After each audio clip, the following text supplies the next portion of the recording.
I felt a little jealous because I also believe I'm a good singer. The only problem is that my wife made me promise never to sing in public.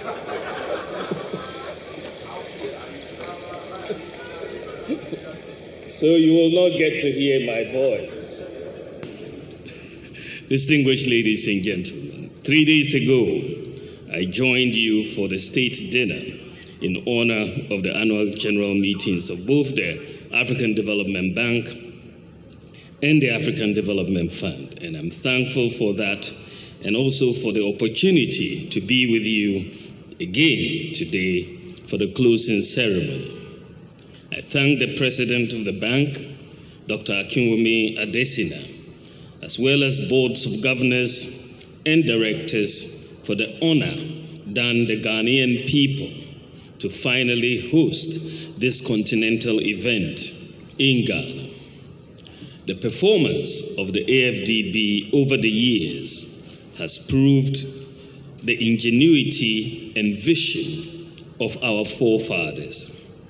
As it was envisioned at the beginning, the bank has evolved to become integral to the sustained and inclusive development of this continent.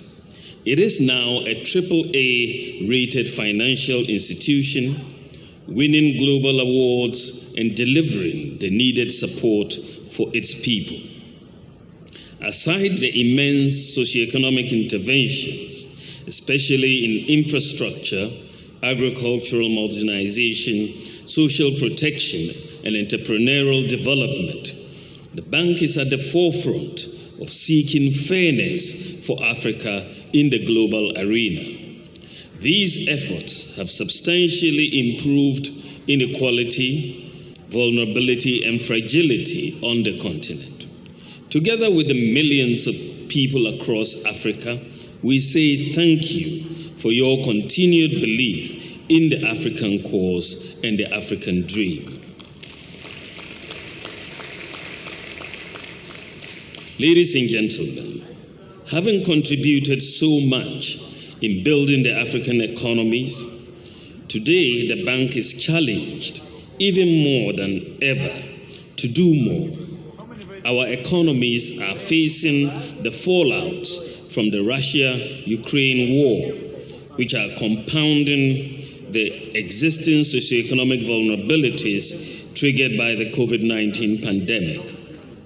This is why the continental average real growth rate is projected to decline from 6.2% in 2021 to 4.1% in 2022.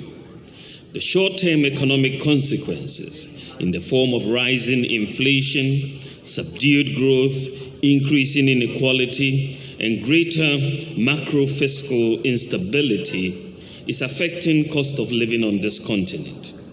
I have no doubt that the bank will rise up to the occasion and help our economies scale over these hard times.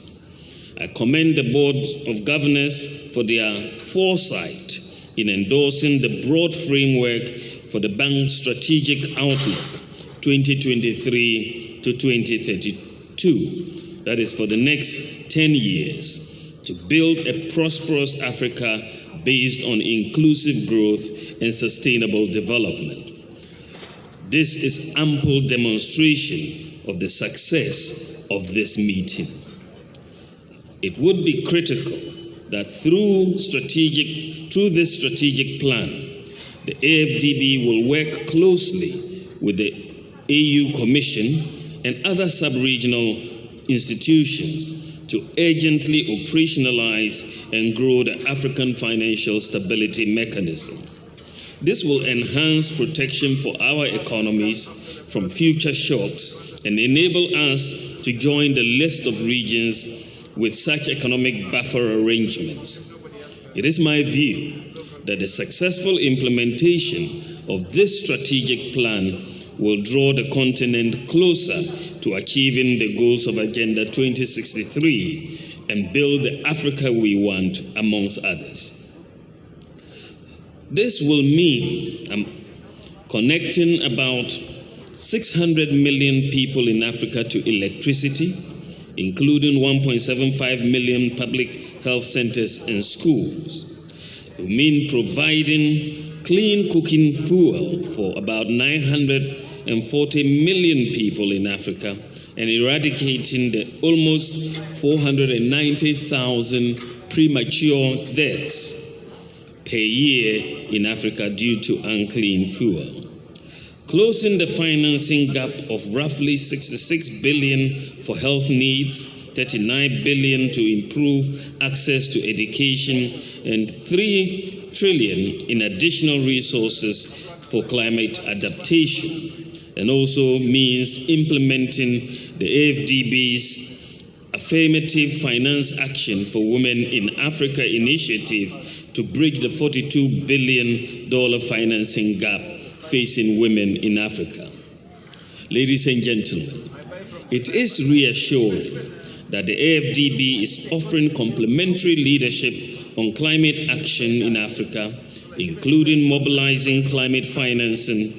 And this is critical because we know that climate change has severe consequences for Africa's economic growth prospects. The economic cost of climate change in Africa is estimated to worsen from some $15 billion in 2020 to $50 billion by 2040, and an equivalent of some 7% of Africa's GDP by 2100. Even as I commend you for the active contribution to the successful outcomes achieved at COP26 in Scotland, I remind you that Africa expects the bank to be active in COP27, particularly given its focus on Africa. In placing all these expectations at your doorstep, I am mindful that this is a bank which must be allowed to do what it was created to do. I have followed the engagements in the course of these meetings and have noted with satisfaction the recommendation on expanding resource mobilization.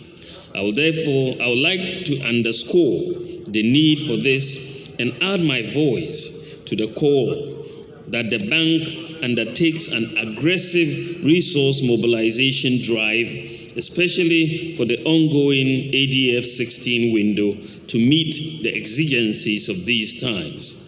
The bank should earnestly reform the regulations to enable the ADF to enter the market to leverage its resources, as the President mentioned. The bank should effectively pursue the strategic decision of the AU to make the AFDB the delivery vehicle for the special drawing rights and leveraging these SDR resources to drive Africa's recovery and transformation. And it should prioritize and explore the issuance of security-indexed investment bonds to raise funds to combat the increasing insecurity and enhance capacity to protect investments and livelihoods and rehabilitate communities and infrastructure adversely impacted by insecurity. The success of these endeavors will be crucial in sustaining the commendable efforts of the bank to improve Africa's preparedness and resilience for possible future global supply chain disruptions and health emergencies. Increased funding will impact how countries upgrade and expand their health facilities and build up competencies of pharmaceutical industries to manufacture vaccines and therapeutics, and also how countries optimize the fourth industrial revolution to create a resilient knowledge and data-based economy for the 21st century.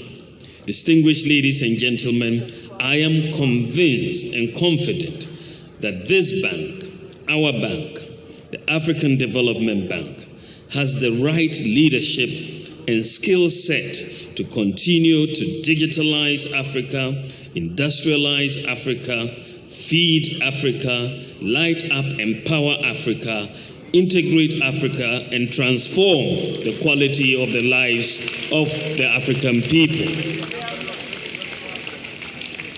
I am happy that here in Accra, you have found the peace and support to reflect on your achievements and plan for the next stage.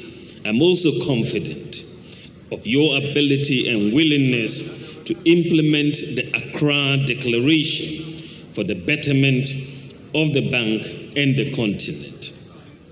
By all accounts, this has been a successful annual meeting of the AFDB and the ADF. On behalf of the government and the people of Ghana, I say a big thank you for a job well done.